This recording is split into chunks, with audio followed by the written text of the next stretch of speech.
Bonjour, bienvenue dans la série sur la mécanique quantique. Donc nous allons continuer notre étude des molécules. Alors après l'ion hydrogène, voyons la molécule d'hydrogène, donc H2. Celle-ci est constituée de 2 protons et de 2 électrons. Donc de 2 atomes d'hydrogène liés ensemble. Donc on a 2 protons et on a un électron autour de chaque proton. Alors, appelons ces électrons pour les identifier, électron A, électron B. Alors, un état avec un électron autour de chaque proton peut constituer un état de base, 1. Et on peut imaginer la situation totalement symétrique où l'électron B est cette fois-ci autour du premier proton et l'électron A autour du second. Donc les deux électrons ont échangé leur place. Appelons cet état 2.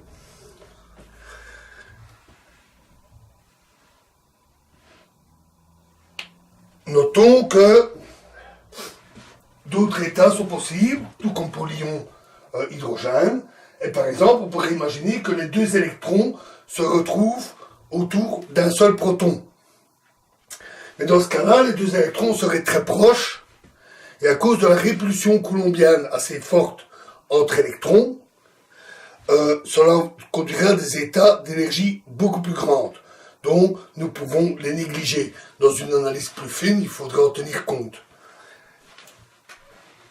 La probabilité ou l'amplitude que les électrons échangent leur position est notée A, comme d'habitude. Et tout comme pour l'ion hydrogène, lorsque les protons s'approchent trop fort, il y a répulsion entre les protons et donc l'énergie augmente considérablement. Et donc, les deux états stationnaires ont des énergies E0 plus ou moins A, comme pour l'ion hydrogène, et on a, en fonction de la distance séparant les protons en angstrom, 1, 2, 3, 4, par rapport à un état de base E0, on a, tout comme pour l'ion hydrogène, un état stationnaire 1 d'énergie croissante lorsque les protons se rapprochent, et un état avec un minimum d'énergie pour le deuxième état stationnaire. Avec deux petites différences, c'est que le minimum, un calcul précis, montre que le minimum est à 0,74 angstrom, donc les deux protons sont un petit peu plus proches, ils sont, du fait qu'ils bénéficient du lien de 2 électrons, et l'énergie, le gain d'énergie est également un peu plus fort, ce qui est assez logique, à nouveau, puisqu'on a 2 électrons qui sont partagés entre les 2 protons. Donc on obtient une situation fort semblable à l'ion hydrogène. Mais ici, il y a tout de même autre chose. C'est que les deux états sont virtuellement identiques. Les électrons sont des particules identiques et ce sont des fermions. Donc, quand on les échange, on doit avoir un changement de signe. Ainsi, pour l'état 2, l'état est donné par 1 plus 2, à 1 sur racine de 2 près, et lorsque l'on échange les deux électrons, on n'a aucun changement de signe. Et donc, ça, c'est problématique. Pour des fermions, on doit avoir un changement de signe.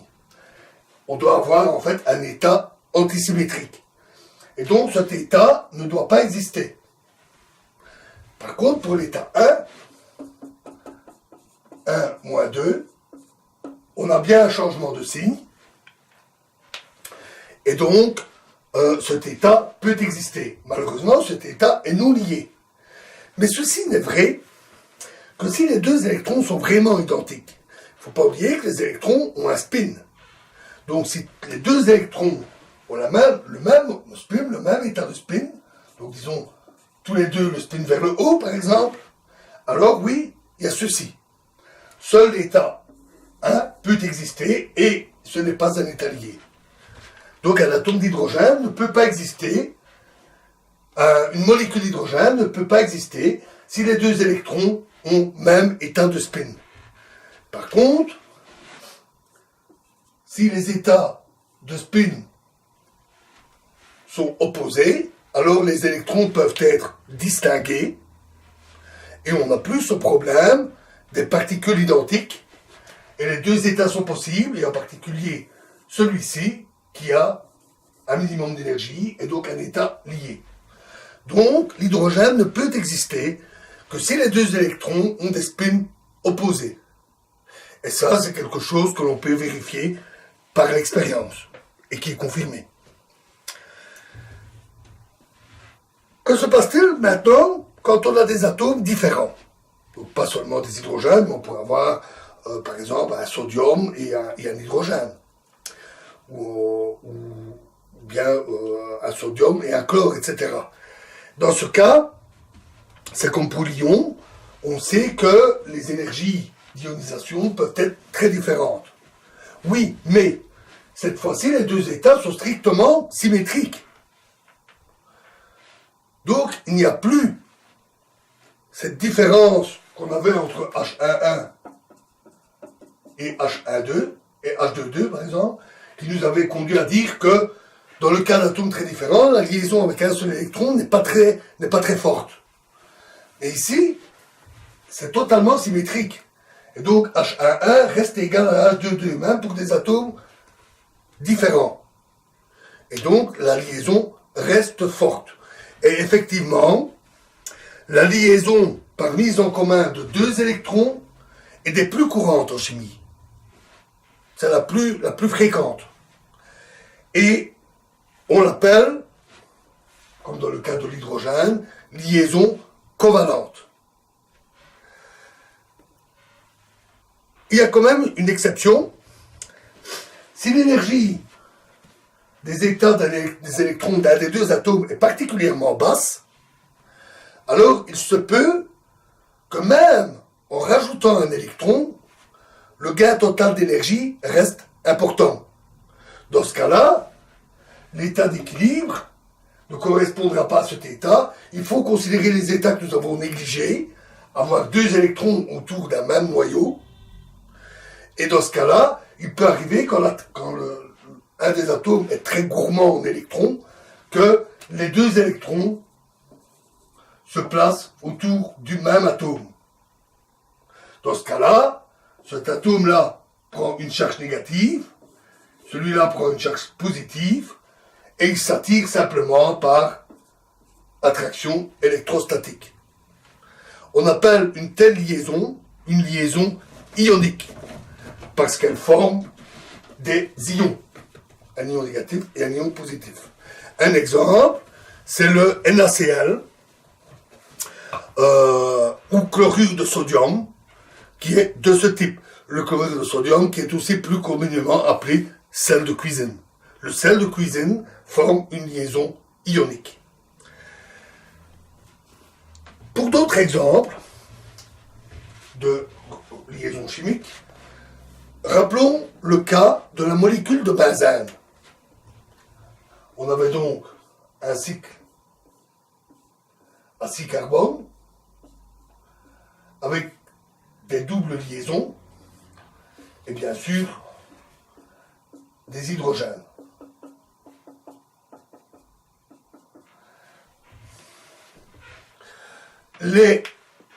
Dans ce type de représentation de molécules chimiques, donc les molécules chimiques, on les représente soit en donnant simplement la liste des atomes, comme NaCl, soit une forme développée, Na bar Cl, pour indiquer la liaison chimique. Une telle forme est une forme développée qui permet de mieux voir la structure de la molécule. Et donc une liaison comme ceci, ou comme celle-là, correspond à une liaison covalente ou ionique avec mise en commun d'une paire d'électrons. Et une double liaison, deux liens, correspond à une mise en commun de deux paires d'électrons. Nous verrons bientôt comment se forment ces différents types de liaisons entre atomes.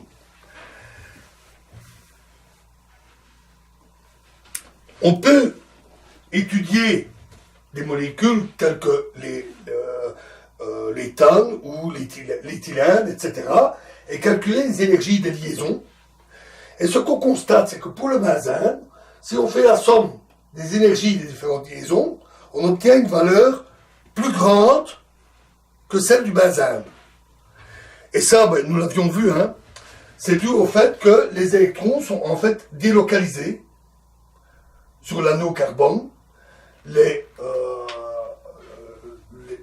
Tous les électrons intervenant dans les liaisons sont complètement délocalisés et les doubles liaisons changent constamment de place. Et ceci est analogue à ce que nous avons vu avec les systèmes à deux états. On a un état avec des doubles liaisons comme ça, et un état avec les doubles liaisons ici. État 1 et 2, avec une amplitude pour passer de l'un à l'autre, et une énergie totale plus faible. Une conséquence de ça, c'est que les doubles liaisons entre deux atomes sont facilement attaquées par des réactions chimiques. Il y a en effet des électrons disponibles, puisqu'il y a deux paires d'électrons qui sont échangés, et on peut très bien former une liaison avec d'autres atomes, comme ceci. Et l'attaque se fait assez facilement avec des acides, des oxydants, etc. Mais le benzène est beaucoup plus résistant. Le benzène ne s'attaque pas aussi facilement. On peut bien sûr faire des réactions chimiques avec du benzène, mais c'est plus difficile, parce que ces énergies de liaison sont plus basses. Rappelez-vous aussi, on avait dit que, supposons qu'on a deux bromes attachés, c'est le dibromobenzène. On s'attendrait à ce qu'il y ait deux sortes de molécules.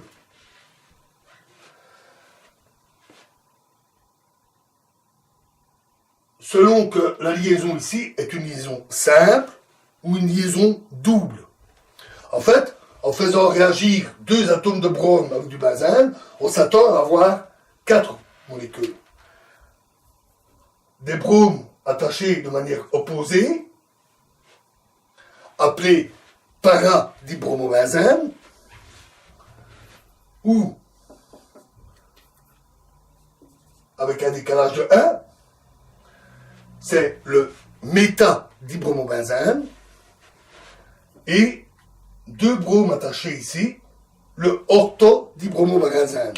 Et selon que c'est une simple ou une double liaison, on s'attendrait à avoir deux sortes d'ortho-dibromobenzène. Mais le fait est que les chimistes, dès le 19e siècle, ont analysé ce type de composé, et au lieu de trouver 4 sortes de dibromobenzène, ils ont trouvé que 3. Donc, le para, le méta, et une seule sorte de ortho-dibromobenzène. Et ceci est dû à la délocalisation des électrons. Les doubles liaisons changent constamment, et donc en réalité, on n'a pas un état avec une simple liaison ou bien avec une double liaison, ça change tout le temps, il n'y a qu'une seule sorte d'ortho-dibromobenzène. Une autre conséquence de ce phénomène de délocalisation, c'est donc qu'on a deux états, 1 et 2, selon la position des doubles liaisons, avec une amplitude A, pour que les électrons changent de place, donc les doubles liaisons changent de place, et donc provoquent ainsi des électrons délocalisés. Et ça, on avait vu ça dans l'étude des particules indépendantes. Alors, cet état, et donc on a un état E1 et E2 avec des énergies E0 plus ou moins A. Et donc la différence d'énergie entre les deux états stationnaires est 2A. Et à ceci, à une telle énergie, correspond en divisant par h bar, une fréquence, ou plutôt une pulsation, ou en divisant par h pour avoir une fréquence de transition entre les deux états. Cette fréquence, cette énergie, on peut la calculer ou la mesurer. Elle est de 1,7 électronvolts et ça correspond à une fréquence dans l'ultraviolet. Et il se fait qu'effectivement, le benzène réagit bien à cette fréquence de rayonnement ultraviolet. Une autre application de ce phénomène, ce sont les colorants. Alors, il existe toutes sortes de colorants, mais de nombreux colorants ont des structures un peu comme celle-là. Par exemple, un carbone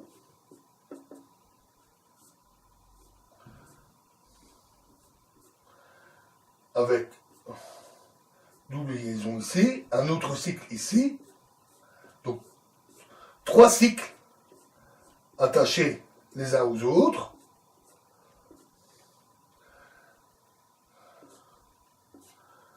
Et ici, on a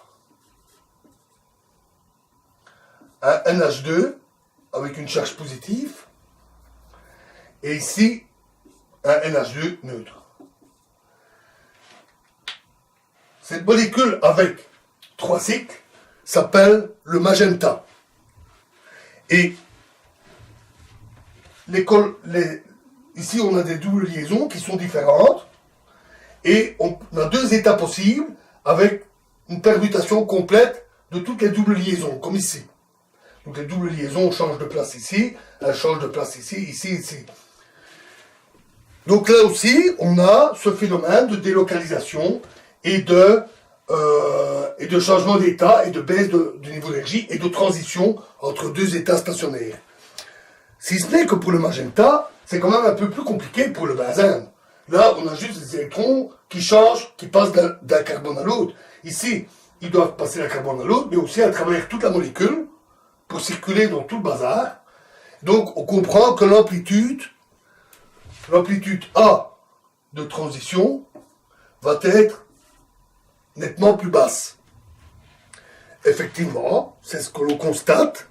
Et dans ce cas-là, la fréquence correspondante se situe dans la fréquence de transition se situe dans la lumière visible, et vous l'avez peut-être deviné, la couleur magenta. Donc une lumière de couleur magenta. En plus, les charges électriques ne sont pas réparties de manière symétrique. Ici, on a un ion positif. Et on a un centre des charges électriques qui n'est pas au centre de la molécule. Et quand on a ce changement d'état, le centre de gravité de la molécule, le centre de gravité électrique de la molécule, se déplace. Cela conduit à des états stationnaires avec un moment dipolaire électrique fort important, comme un barreau avec une charge plus et une charge moins. Et donc, ils ont une forte interaction avec les champs électriques, en particulier, et avec les ondes électromagnétiques en général. Donc, ils interagissent très bien avec la lumière, avec les ondes électromagnétiques. Et donc, ils ont une couleur magenta très vive, ce qui explique leur usage comme colorant. De plus, ces molécules sont très sensibles à de petites modifications. On peut remplacer 2 hydrogènes par des éléments CH3. Ça modifie un peu la structure de la molécule, pas beaucoup, mais ça suffit pour changer un peu la valeur de A. Et en mettant 2 branchements CH3 sur la molécule, on obtient une molécule appelée vert malachite. Donc avec une couleur légèrement différente. Voilà, vous savez pourquoi les colorants ont des couleurs si vives, et comment et pourquoi les colorants ont des couleurs, tout simplement. Et pourquoi ces couleurs-là. Alors, dans la prochaine vidéo, nous allons commencer à voir un peu plus en détail, parce que là, nous avons quand même été assez approximatifs. Par exemple, nous avons déterminé, avec la variation de A, qu'on devait avoir des courbes de ce genre-là. Mais là, tel quel, on ne sait pas calculer la valeur de A. Et notamment la valeur de A en fonction de la distance entre les protons. Donc, on a ces courbes, mais comment les calculer avec précision? Donc, nous allons entrer un peu plus dans ces détails dans la prochaine vidéo. Je vous remercie.